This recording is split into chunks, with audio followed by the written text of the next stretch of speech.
So we're here talking to Patrick about our first, last, and only Cabernet, which just turned out fabulous.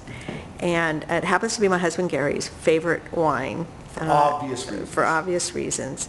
So what do you think, Patrick? I know that this is one of your favorites too. My. I remember the first time I tasted this wine was at your barrel tasting a year ago, the Christmas season that's coming up here in 2011. And I remember Gary coming up to me, Patrick, have you tasted this? And it was a barrel sample. And it was astounding then, in the barrel, before it went in bottle, before it had a chance to settle. It is one of my friends who love cabs that I've poured this for, very, very, very, very stingily poured it for, have said the same thing. It's got a beautiful, big, dark berry cab nose, kind of dusty. Yep. It's got that kind of a eucalyptus, maybe mint thing going on the nose, the green. It's just gorgeous. The sad thing about this is we only have a little bit. I know. Yeah. So, and from what you're telling me, I have a feeling Gary's going to put most of it in his life. He might. So if anybody wants cab, they're going to have to go for it fast. The thing that's awesome about this is it just tells, to me, what this says is that you guys are passionate about wine. And that you guys are committed to making great wine. And that's why this is fun doing this. And it's fun, very loudly trumpeting the quality of your wines because they're worth it. And, to me, I don't really care what critics think. I care what people think who enjoy wine. And everybody who tastes this wine loves it for obvious reasons. And it's just so fun to cook with. Oh, I had fun cooking with this wine. So what do you get from the aroma when you first, let's taste it first here. Oh, like I said, blackberries, currants. It's kind of dusty. It's got that classic cab, what we call cab green. And that comes from the fact that this is an actual child of a Cabernet Sauvignon and a Cab Franc.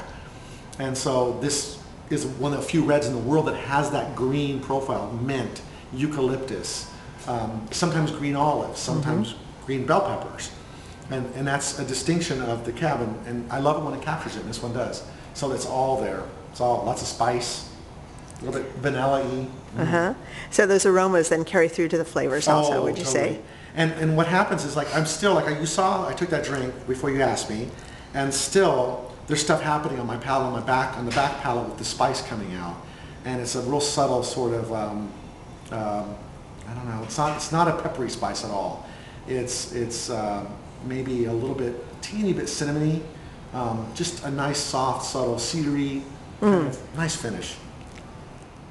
Well, you had a chance to try it and also to develop a recipe for it. Oh, yeah. And it sounds wonderful. Why don't you tell people what it is?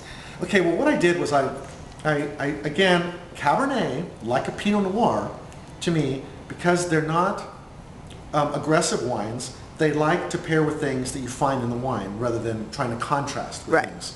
So one of the things that works beautifully, that I know this from my studies, is with a Cabernet is paprika. Because paprika is a little bit smoky.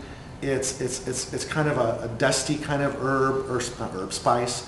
And it just has those notes that work well with the Cab. So I thought beef, Cab is like beef, beef, beef. So what I did is I did a paprika cream sauce that was really light and not light as in almost like brothy. And I put it in the base of my plate. I did mashed potatoes with parsnips because again, parsnips is kind of like that fall root vegetable, and it's got sort of that kind of earthiness to it that works well with the Cab. And so I pureed my potatoes, mostly potatoes, but with some parsnip, and I made a mash, and then I put the fillet, a pepper-crusted fillet on top of that. That sounds good. It was, and then I drizzled just a little bit of the cream sauce on top, but it was on the it was actually a base, and that sort of like light orange with the steak and the potatoes, and it was just pretty. And they can see a picture of this, I think. Yes. As well as the whole recipe at your new blog spot. Yes, which is patrickbartlett.me.